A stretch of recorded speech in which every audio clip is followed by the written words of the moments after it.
Selamat malam dan selamat datang di debat.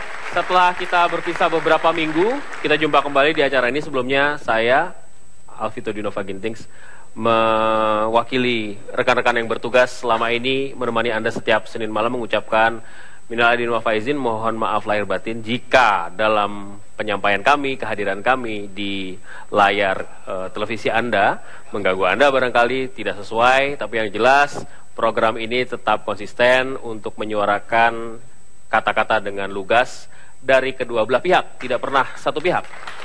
Ya. Selalu ada dua belah pihak yang diberikan kesempatan untuk menyampaikan apapun yang jadi buah pikir bersama dengan harapan kita bersama-sama bisa mengawal era demokrasi ini menjadi demokrasi yang nyata dan tidak lagi demokrasi transisi seperti sekarang. Oke, kita akan mulai debat kali ini setelah kita libur beberapa hari dengan membicarakan soal gugatan yang dihadirkan atau disampaikan oleh pasangan calon nomor urut 1 Prabowo Hatta kepada yang sudah disampaikan ke MK, dan ada beberapa laporan yang disampaikan ke DKPP juga terkait dengan kecurangan dan pelanggaran yang mereka klaim terjadi selama penyelenggaraan pemilu Presiden 9 Juli lalu. Dan ini saya garis bawahi, terstruktur dan masif. Jadi ini kata-kata yang penting sekali. Saya akan memulai itu dengan wakil dari Prabowo Hatta, Pak Firman. Ya. Masif dan terencana. Ya. Terstruktur, ya. Terencana dan masif. Ya, memang ini juga berangkat dari sebuah prinsip hukum. Nemo ex alterius facto progressive debit. Kalau seseorang itu merasa dirugikan, ya, dan kemudian kerugian itu menimbulkan persoalan hukum yang nyata, maka di situ seseorang boleh untuk mengajukan haknya secara konstitusional di muka Mahkamah Konstitusi. Pada sisi itu, seseorang harus membuktikan bahwa ada kondisi, ada situasi yang disebut dengan TSM, terstruktur, sistematis, dan masif. Terstruktur dan masif, maknanya adalah ada di dalam penyelenggaraan pemilu itu keterlibatan, ya, penyelenggaraan pemilu yang tidak objektif dalam konteks penyelenggara yang mempengaruhi fungsi-fungsi penyelenggaraan pemilu. Okay. Nah, kemudian masif itu menunjukkan area, ya, regionnya itu terjadi dalam beberapa daerah yang cukup. Oke, kita bicara teknis saja. Kalau dikatakan masif, ini kan selisihnya sekitar 8 juta suara. Ya. Apakah masifnya bisa sampai 8 juta suara, atau paling tidak kalau kita belah 8 juta itu menjadi 4 juta? Apakah lebih dari 4 juta? Dan bisa mempengaruhi keputusan yang sudah disampaikan oleh KPU kemarin dalam rekap? Ya, karena ini strategis, memang tidak mungkin saya sampaikan detail. Tetapi sebagai gambaran umumnya, ya, fakta-fakta yang kita sampaikan tidak saja menunjukkan adanya kondisi TSM, tetapi apa yang disemangati oleh putusan MK yang terdahulu, bahwa MK ini tidak hanya mengadili tentang selisih suara, tetapi ada bentuk-bentuk tindakan lain, administratif dan tindak pidana pemilu, maka sebenarnya itu merupakan kumulasi pelanggaran. Kalau secara angka, jelas kami sudah akan mengajukan data-data yang sudah kami validasi. Data-data ini yang menunjukkan sangat signifikan, bahkan bisa mempengaruhi terpilihnya seorang calon. Kalau kita belajar dari rezim Amerika tentang penyelenggaraan pemilu, election proses memang berhenti di KPU, tapi election complaint itu bisa sampai maju dalam proses peradilan. Ya. Bagaimana Bang Juniwar? Kita berikan aplaus dulu untuk Prabowo Hatta. Kita ke Jokowi JK. Kita berpikir 9 Juli berakhir, ini Prabowo Hatta, Jokowi JK itu adalah nomenklatur yang selesai gitu ya. Tapi ternyata enggak, kita masih lanjutkan, kayaknya kurang lebih 1 bulan lagi masih akan ada nih nomenklatur seperti ini. Bagaimana Bang? Ya, terima kasih. Anda dari pihak yang berseberangan sebenarnya tidak berhubungan langsung dengan mereka, tidak head to head kira-kira begitu, karena mereka berhubungan dengan KPU, tapi bukti merupakan kata kunci yang penting di sini dan digarisbawahi oleh pihak Anda, dan Anda tidak yakin mereka punya bukti yang cukup untuk itu. Ya, pertama tentu salam dari Pak Jokowi, Yusuf Kala untuk kita semua di sini. Dan beliau menyampaikan selamat Hari Raya Idul Fitri buat kita semua di sini dan seluruh masyarakat Indonesia. Yang kedua, sebelum saya menjawab tentang TSM tadi, pertama tentu kita mempertanyakan apakah Prabowo Hatta ini mempunyai legal standing. Artinya?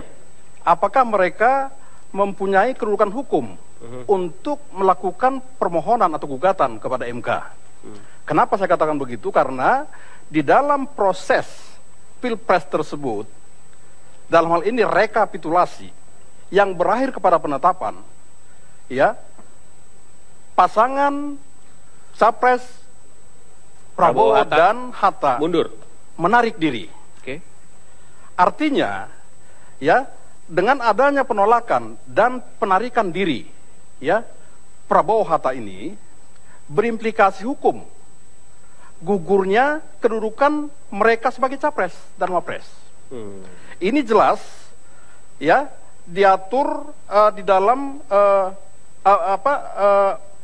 PHPU, ya, yang menyebutkan bahwa untuk mengajukan gugatan PHPU, ya, kepada Mahkamah Konstitusi, maka para kandidat ini harus mengikuti seluruh proses dari Pilpres sampai tuntas. Itu dulu. Ya, kalau kita bicara tentang TSM, ya, tentu ini sudah masuk pada substansi perkara. Kami hanya pihak terkait menunggu di persidangan. Silahkan nanti pihak mereka, kalaupun Majelis Hakim MK, ya, meneruskan persidangan ini, kami menunggu saja. Ya, silahkan, ya, pertontonkanlah. Tapi menurut Anda sendiri sebenarnya sudah tidak relevan lagi ketika Prabowo Hatta yang mundur sebelum rekap selesai mengajukan gugatannya terhadap proses yang berjalan. Ya, kalau di dunia pengacara, ya, mulutmu adalah harimaumu. Apa yang sudah keluar dari mulutmu, maka itu menjadi, ya, kunci untuk maju atau tidak maju. Kalau Anda sudah mengatakan, ya, menarik diri dari proses Pilpres ini, maka Anda sudah tidak punya hak. Baik, tanggapan sedikit. Ya. Saya tidak mau menanggapi soal harimau itu, artinya saya agak sulit mencari hubungannya dengan soal demokrasi. Tapi gini, ini salam demokrasi dari Pak Prabowo Hatta, dan juga ini bukan persoalan soal menang kalah, ya. Apa yang disampaikan oleh beliau sebenarnya ada inspirasi buat masyarakat Indonesia bahwa seseorang punya right to vote, bukan hanya hak untuk memilih saja, tapi ketika haknya dikesampingkan, dia punya right to complain, punya hak untuk komplain. Ini semangat demokrasi yang diberikan. Jadi persepsi bahwa Pak Prabowo dan Pak Hatta akan melakukan tindakan-tindakan yang inkonstitusional selama ini dalam persepsi negatif banyak orang, ternyata tidak seperti itu. Bahkan beliau mencoba menyuguhkan prinsip-prinsip demokrasi di dalam negeri Republik Indonesia tercinta ini dengan cara mengajukan langkah-langkah yang konstitusional. Konstitusionalnya bagaimana? Ingat, Vox Populi, Vox Dei, suara rakyat, suara Tuhan. Satu suara pun hilang, patut diperjuangkan. Patut diperjuangkan. Wah, tepuk tangan dulu. Kami akan kembali sesaat lagi. Tetaplah bersama kami di debat.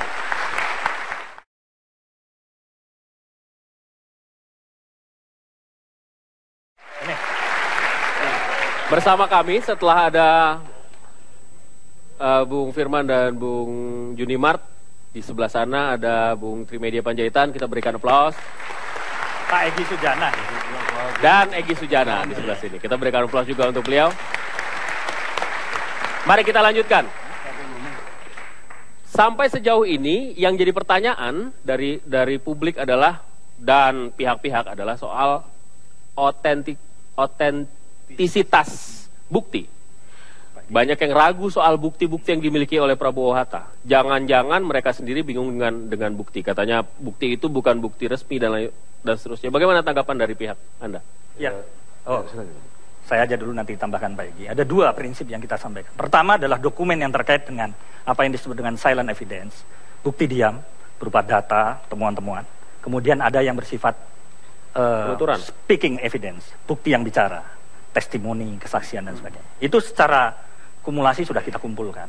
Dan tidak mungkin kalau itu dianggap tanpa ada persyaratan pembuktian kemudian gugatan kita secara formal dianggap cukup. Saya rasa Mahkamah Konstitusi juga punya instinktif yang tepat untuk menilai. Bukti apa sih yang paling ekstrim yang bisa di-share ke kita malam hari ini? Yang paling ekstrim, contohnya adalah bayangkan bagaimana dokumen formulir pemilu legislatif digunakan untuk pemilu pilpres. Itu paling ekstrim. Form untuk apa itu? legislatif. Ya, artinya untuk, dalam kepentingan untuk apa? Untuk merekap atau? Ya, kita tidak tahu. Tapi yang jelas bukti itu ada di lapangan. Oke. Bagaimana dengan keyakinan? Dulu, Pak. Sebentar, nanti kita putar-putar. Bagaimana dengan keyakinan soal bukti yang mereka miliki dari pihak Jokowi JK? Tentang form ya pemilu legislatif, tentu secara hukum kita harus pahami. Ya, tadi Bung Firman sudah mengatakan pelanggaran administratif. Secara hukum, secara perundang-undangan itu menjadi kewenangan dari Bawaslu. Ya. Ya, kalau tidak salah besok atau hari Jumat ada persidangan di KPP. Ya. Itulah fungsi di KPP. Bukan KMK. Bukan KMK. Itu yang pertama. Yang kedua, kalau disebut ada formulir pemilu legislatif dipergunakan, kami senang. Kami sangat senang. Kalau nanti dari pihak Pak Prabowo, ya, terlepas dari kewenangan MK atau tidak, bisa membuktikan itu. Kita ingin agar kejujuran betul-betul dipertunjukkan nanti di MK. Oke. Ini yang paling perlu. Oke. Bang Egy hari ini ke DKPP? Ya, tadi. Hari Senin datang karena Jumat kemarin masih libur ya? Ya, waktu ke DKPP kita sebenarnya tanggal 24 juga sebelum Lebaran, karena kita menemukan tanggal 23 malam yaitu 265 kotak suara di Cilincing, Jakarta Utara. Anda garis bawahi, pemirsa garis bawahi, di Jakarta Pak ya. Ya. Terjadi satu keadaan 265 kotak itu mau dihilangkan lah atau mau dibakar sedemikian rupa. Mau dihilangkan atau dibakar itu tuduhan serius loh. Ya memang iya, ada buktinya karena itu kita menemukan berdasarkan ada edaran fotonya, resmi, ada videonya, dan berdasarkan yang paling penting masih disegel, artinya belum dihitung. Nah, pertanyaan seriusnya, mengapa tanggal 22 sudah rekapitulasinya selesai? Kok tanggal 23 masih ditemukan nih tersegel gitu loh. Kotak yang belum dibuka sama sekali dan belum dihitung. Itu kan serius itu, Bos. Artinya bagaimana kerja baik Bawaslu maupun KPU. Itulah makanya kita ke DKPP. Nah, tadi saya datang lagi ke situ menanyakan bagaimana hasilnya. Udah diperiksa nggak, alasannya Lebaran segala macam, baru masuk hari ini, nanti dijanjikan insya Allah sidangnya hari Jumat. Gitu. Nah, kita lihatlah nanti hari Jumat. Kalau rasa keadilan masyarakat ini udah sangat tercederai, bukan tercederai, dirusak benar sedemikian rupa, maka tuduhan serius kita tidak cuma etika, tapi ada unsur pidana. Nah, pidananya itu bisa dilihat pasal tentang kejahatan pejabat di pasal 417 dan 421 yang berkait dengan barang bukti. Karena ini sudah jadi barang bukti, kenapa? Karena sudah masuk ke ranah hukum di MK. Tidak ada lagi wilayah KPU untuk bisa memeriksa atau membuka ulang lagi. Disinilah kejahatan demokrasi KPU. Maka KPU dari sisi etika mesti dipecat, dari sisi pidana mesti dipenjarakan. Oke. Tanggapan dari pihak Prabowo atau bagaimana, Bang Trimet? Ya, apa yang disampaikan oleh Pak Egy itu betul, yang disampaikan oleh Pak Junimat tadi. Itu sesungguhnya bukan wilayah yang patut disengketakan. Kita bisa melihat pada saat pemilu legislatif kemarin itu ada 904 permohonan yang diajukan ke Mahkamah Konstitusi. Legislatif. Ya. Gini, sebelum sebentar. Pada saat pileg. Kemudian kalau ada ini. Sebentar. Ada 36 dilaporkan ke DKPP. Cukup banyak, mungkin paling tidak ada 12 yang dihukum oleh DKPP. Dari mulai peringatan kepada penyelenggara pemilu sampai dengan pemecatan. Tapi kita bisa lihat dari 904 itu hanya 6 kabupaten yang dikabulkan permohonannya oleh Mahkamah Konstitusi, tapi itu pun bukan pemilihan suara ulang atau PSU, tapi rekapitulasi suara ulang. Jadi antara DKPP dan Mahkamah Konstitusi sebenarnya tidak seiring sejalan. Kalau DKPP lebih kepada sanksi kepada penyelenggara. Apa yang dilaporkan oleh Pak Egy dan kawan-kawan itu bagus. Ke depan penyelenggara pemilu ini juga untuk pemilu 2019, KPU pusat, siapapun yang duduk di KPU pusat nanti harus lebih benar melakukan proses semua tahapan yang dilakukan. Apalagi 2019 pemilu legislatif dan pilpres itu sudah serentak, tidak seperti sekarang lagi. Baik. Gini, silakan. Saya ingin luruskan ya, saudaraku Trimedia, kita sangat mengerti yang disebut sengketa pemilu ini, karena namanya saja PHPU, perselisihan hasil pemilihan umum, yang lebih difokuskan kepada soal suara. Nah, di dalam konteks itu, kita sudah ajukan hitungan kita, bahwa kita masih unggul, walaupun cuma 50,26%. Kalian tuh 49 sekian persen. Jadi kurang lebih ada hampir 800.000 suara yang unggul buat Prabowo Hatta. Itu hitungan kita, Bos. Itulah entry point kita masuk ke MK. Nah, adapun kita ke DKPP, kita ke polisi juga itu dalam perspektif bahwa penyelenggara pemilu ini jahat. Dia jahat secara demokrasi, mengkhianati paling tidak yang mendukung Prabowo Hatta. Selama ini kan klaimnya dari KPU 62,500.000 juta ya. Jadi dalam konteks ini 62,500.000 itu di dalam pengertian yang memilih Prabowo ini yang dikhianati, yang betul-betul suaranya tadi satu saja tidak. Jadi oleh karena itu DKPP dan polisi itu backup saja untuk kalian tahu. Kalian tuh kalaupun menang sekarang itu hasil curang gitu loh. Itu yang harus dipahami. Silakan ditanggapi. Pak Egy, justru karena kita. Dan juga satu hal lagi, Bos. Bentar. Ini curang dulu. Giliran dong. Bentar, ditanggapi dulu. Karena kita ingin mencermati dan mengikuti proses persidangan yang akan dimulai tanggal 6 yang akan datang. Tadi kita sudah daftarkan permohonan kita sebagai pihak terkait.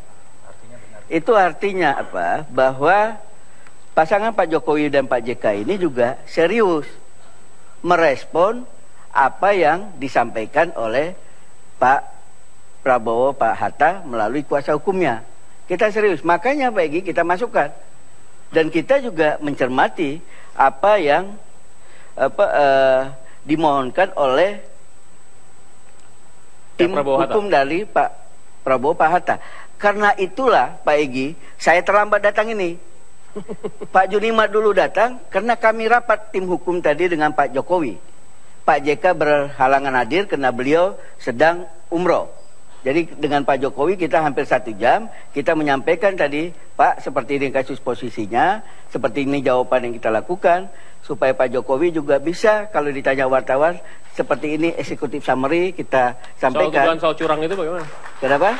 Soal tuduhan curang disampaikan. Ya kita sampaikan supaya Pak Jokowi juga pada saat ditanyakan oleh kawan-kawan wartawan, bisa. Kalau 75 halaman, jawaban yang kami persiapkan untuk merespon apa yang diajukan oleh Pak Egy Sujana dan Pak Firman Wijaya ini, tentu orang hukum aja kadang-kadang capek bacanya, yang bukan lawyer. Karena itu kita siapkan kepada beliau tadi 8 halaman eksekutif summary, dan kita harapkan beliau memahami, dan beliau bilang kita menghormati, kita tunggu saja nanti sampai tanggal 21 putusan dari Mahkamah Konstitusi itu. Kita break dulu, kami akan kembali sesaat lagi di debat.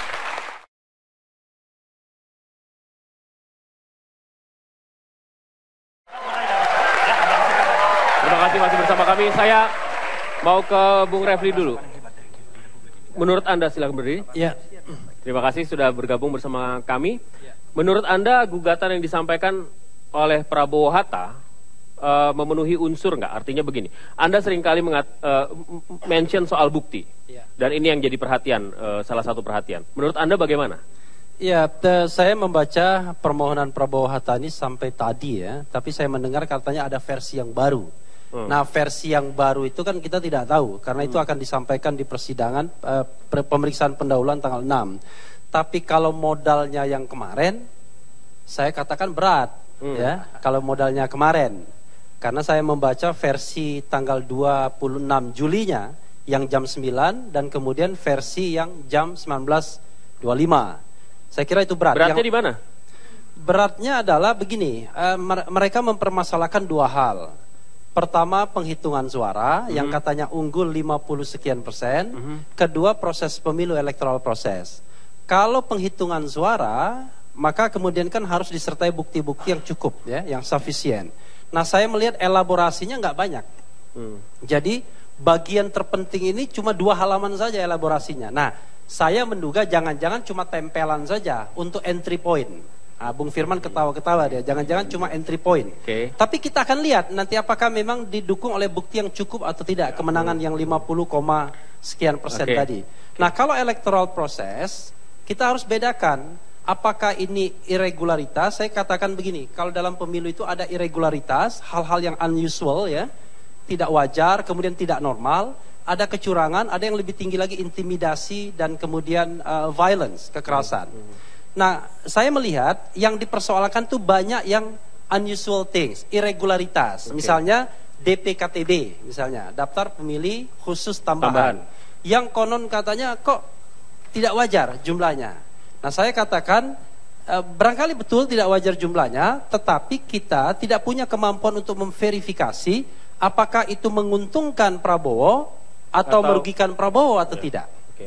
Karena semua kan kita tahu bahwa semua itu ada di kotak suara dengan catatan-catatan. Kalaupun kotak suara dibuka, kita tetap tidak tahu dia memilih siapa. Karena itu biasanya di MK yang bisa dijadikan alat bukti itu hal-hal yang signifikan berpengaruh terhadap hasil pemilu. Kalau kita bicara mengenai proses pemilu. Nah, mereka juga kemudian Prabowo Hatta juga mengatakan kecurangan yang masif, terstruktur dan sistematis. MTS. Sekarang ditambah lagi katanya terencana. Jadi TTSM, ya, ada terencana juga. Nah, saya katakan begini.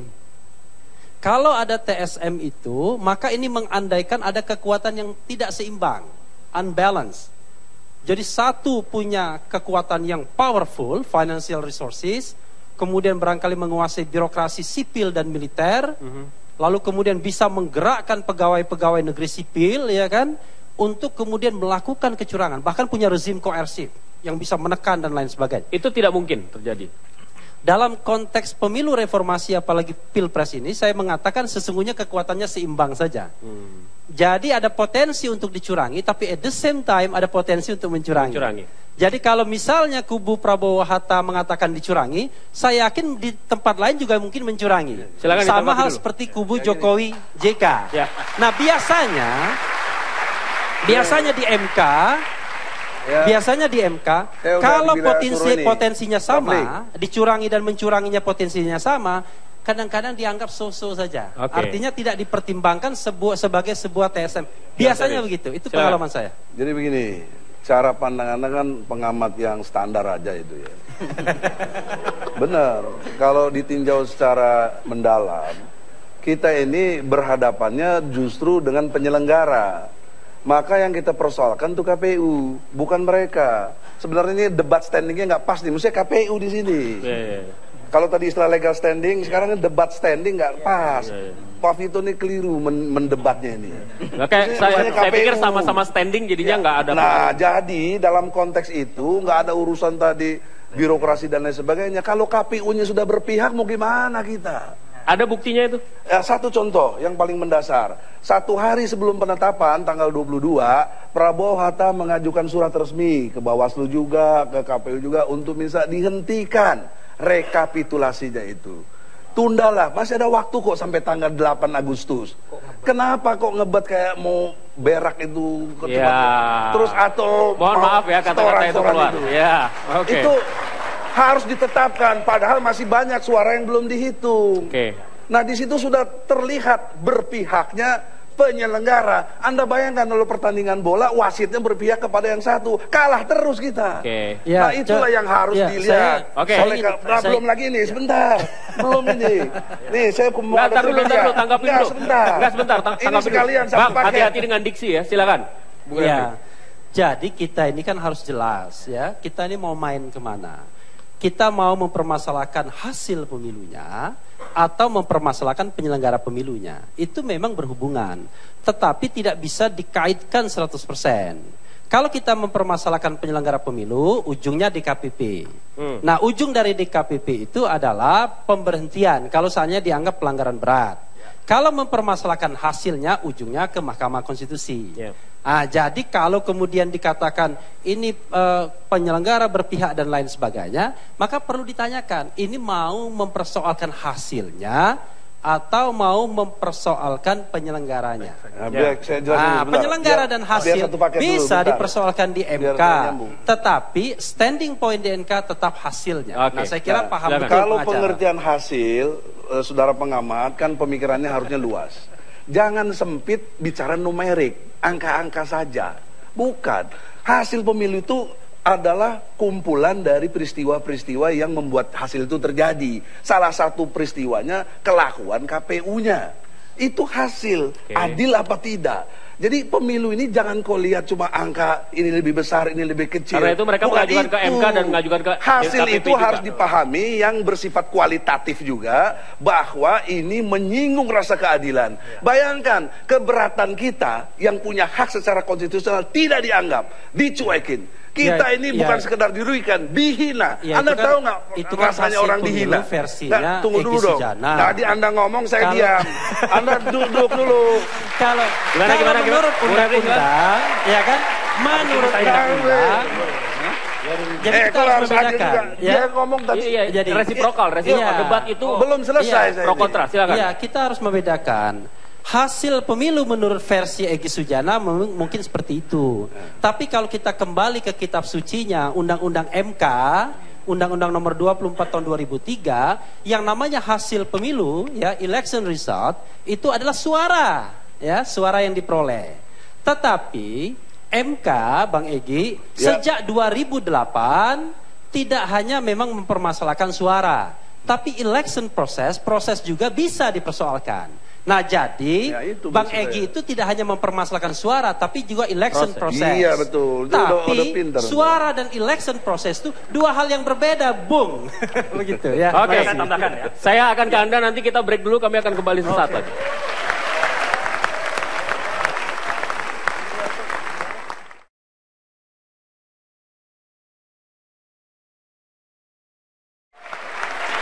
Baik, kita lanjutkan. Bung Said, saya mau ke Anda. Dari perspektif Anda, bagaimana Anda melihat gugatan ini atau laporan ini, dan bagaimana kemudian Anda menghubungkannya dengan pihak Jokowi JK? Karena mereka mengatakan bahwa ini bukan urusan mereka dengan kompetitor, counterpart, tapi mereka dengan penyelenggara pemilu.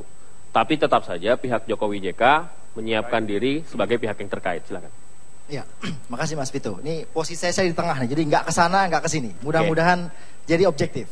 Pertama, saya komentari dulu soal yang disebut Bang Junimart tadi terkait dengan legal standing.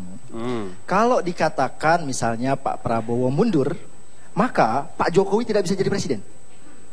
Jadi hati-hati juga, Bang. Peserta pemilu tidak boleh satu, peserta pilpres tidak boleh satu. Dia mengikuti proses itu dari awal sampai akhir. Jadi dari mulai tahapan itu namanya tahapan penyusunan daftar pemilih sampai ujungnya namanya pengucapan sumpah. Kalau dari kubu Jokowi ingin mengatakan bahwa tidak punya legal standing, dengan sendirinya Jokowi tidak akan pernah bisa menjadi presiden. Itu prinsip. Karena nggak boleh satu. Nah, tapi soal apa alasan Pak Prabowo, ya biar beliau-beliau ini yang ngomong. Saya nggak ngerti soal itu. Kedua, soal pelanggaran. Apa yang bisa dimajukan ke Mahkamah Konstitusi? Tadi udah dijelaskan, sebetulnya sederhana aja kok. Ada yang sifatnya kuantitatif, ada yang kualitatif. Bung Egy sempat singgung tadi. Nah, yang kuantitatif tadi ada 8 juta ya kira-kira suaranya. Nah, saya nggak tahu bagaimana kubu Prabowo bisa membuktikan soal 8 juta itu. Tapi soal yang kualitatif itu bisa saja dipersoalkan. Tadi Bung Refli juga sudah singgung. Dan itu sebetulnya juga sudah pernah dibahas dalam PHPU tahun 2009. Ya, jadi kalau ada yang kalah maju ke MK tuh biasa. Bu Mega dulu maju dengan Pak Prabowo ke MK. Pak JK dengan Pak Wiranto maju ketika kalah dari SBY. Nah, pada hasil Pilpres itu oleh Mahkamah juga dijelaskan bahwa kalau ada pelanggaran-pelanggaran yang sifatnya terstruktur, sistematis, masif gitu ya, dan mencederai proses demokrasi, itu bisa saja MK mengambil langkah-langkah tertentu. Misal menjatuhkan dahulu putusan sela. Lantas kemudian apa yang bisa dipersoalkan di sana? Tadi Bung Refli misalnya mengatakan Itu soal DPKTB itu mungkin apa istilahnya, mungkin gampangnya tidak relevan atau apa begitu lah, ya. Bagi saya itu persoalan serius. DPKTB persoalan serius ketika DPKTB itu daftar pemilih khusus tambahan, orang yang tidak terdaftar di DPT go show langsung pada hari pemungutan datang ke TPS. Apa syarat bagi mereka untuk bisa memilih? Dulu Bung Refli ini yang maju ke MK hingga keluar putusan 102 tahun 2009. Dalam putusan itu disebutkan, kalau dia tidak terdaftar di DPT, dia hanya bisa memilih di RT RW tempat tinggal dia. Faktanya memang banyak kita baca di pemberitaan, saya nggak tahu kalau dari kubu Bung Egy ini sama Mas Firman seberapa banyak, tapi banyak kita baca di pemberitaan itu, dan saya menyaksikan sendiri pada hari H. Hari H kemarin saya langsung turun ke lapangan, menemukan sekelompok orang yang menggunakan KTP dari Maluku, dari Jember, milih di Indonesia, milih di Jakarta, gitu. Itu tidak boleh. Nah itu milih siapa? Nggak tahu Anda ya maksudnya. Ini nggak penting. Nggak penting, nggak penting. Yang saya mau katakan, Bung Refli kan mengaitkan, ini akan menguntungkan pihak mana.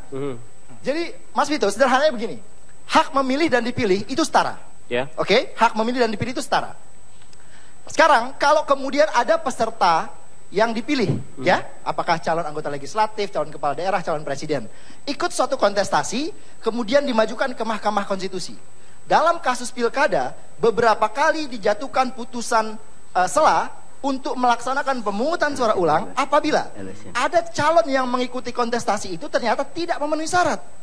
Saya mau mengatakan, hak memilih dan dipilih itu tidak dengan sendirinya bisa digunakan sesukanya. Jadi kita tidak didaftar, mau milih di mana saja, itu membuat pemilu menjadi semerawut. Poin intinya adalah, kalau hak dipilih itu ternyata tidak memenuhi syarat, dia harus dilakukan pemungutan suara ulang. Daftar pemilih tetap, daftar pemilih khusus tambahan, syaratnya KTP di RT RW. Kalau dia tidak di RT RW setempat itu, maka peluang besarnya dilakukan PSU di TPS itu. Baik, silakan tanggapi. Ya.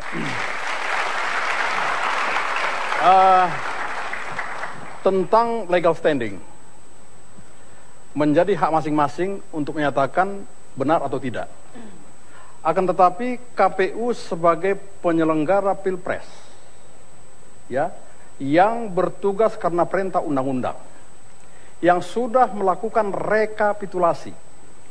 Akan tetapi dalam proses rekapitulasi, dalam hitungan jam menuju arah penetapan, Prabowo Hatta menarik diri. Itu istilah mereka, menarik diri. Dan berbeda dengan mundurkan diri, silakan saja. Itu maksud Bang Jun itu apa? Dia mundur atau tentang legal standing. Kalau menurut mereka menarik diri bukan mengundurkan diri. Sehingga tidak punya legal standing ke MK. Enggak. Kalau bagi kami, menarik diri dengan mengundurkan diri sama saja. Itu sama saja. Artinya tidak layak untuk tetap mengajukan. Sudah tidak lagi menjadi peserta pemilu, kira-kira begitu ya? Pasti. Karena begini, KPU sudah melakukan verifikasi. Proses rekap secara tuntas. Dan KPU akhirnya melakukan penetapan terhadap hasil proses dari rekap tersebut. Saya dan mau ini perintah, sebentar Pak, sebentar. Dan tahapan ini menjadi Pilpres itu berakhir di pengucapan sumpah. Sebentar. Rekapitulasi itu masih di tengah tuh. Sebentar. Belum di akhir. Nah, itu supaya clear dulu nih. Sebentar. Jadi ini biar clear. selesai. Sebentar.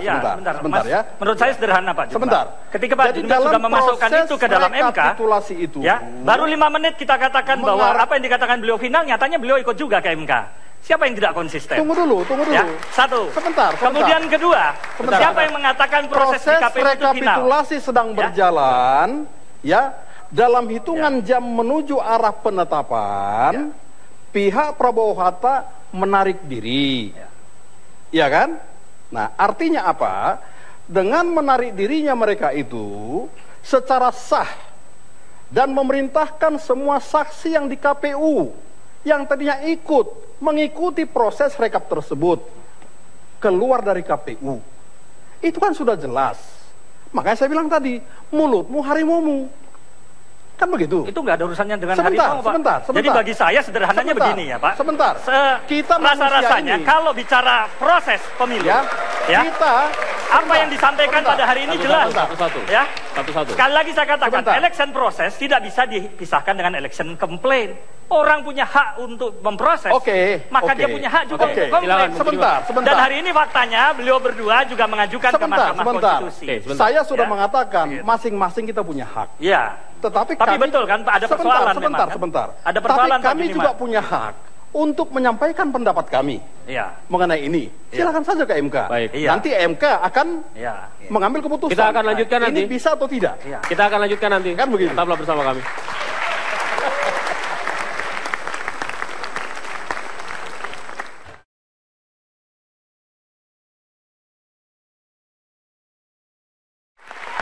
Kita akan lanjutkan. Silakan, saya berikan kesempatan pada Jokowi JK terlebih dahulu untuk menyampaikan. Ya, pertama, standing.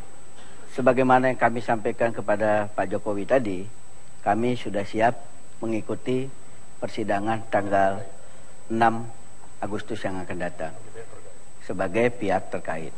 Kedua, tidak akan ada pengerahan massa dari tim Pak Jokowi, Pak JK. Dan kita berharap suasana semua kondusif dan sesungguhnya proses pemilu sudah dilakukan. Ketiga, kami semuanya nanti berdasarkan bukti-bukti tertulis yang sahih, yang selama ini menjadi kebiasaan di dalam persidangan Mahkamah Konstitusi. Dan keempat, mudah-mudahan setelah tanggal 21 Agustus nanti, maksimum Mahkamah Konstitusi memutuskan, kita semua bisa menerima apapun keputusan dari Mahkamah Konstitusi. Sehingga apa yang dipersiapkan ke depan ini, mudah-mudahan Pak Jokowi ini bisa membawa semangat yang diberikan oleh rakyat Indonesia, kepercayaan yang diberikan oleh rakyat Indonesia, 5 tahun ke depan bisa lebih maju lagi Indonesia. Baik, terima kasih Bang Trimedia. Silakan Pak Firman. Ya, saya rasa pendidikan demokrasi yang paling penting adalah apa yang kita saksikan hari ini, bahwa apapun yang diputuskan KPU itu belum bersifat final. Pertama. Kemudian kedua, tradisi peradilan kita sangat memungkinkan tidak saja memeriksa hasil suara, tapi bisa terjadi apa yang disebut vote by the judge. Hakim bisa saja memutuskan presiden terpilih yang lain di luar apa yang diputuskan KPU. Tradisi ini sangat mungkin dalam wilayah demokrasi dan penegakan hukum dalam konteks konstitusionalitas. Karena MK tidak hanya the guardian of konstitusional, tapi the guardian of demokrasi.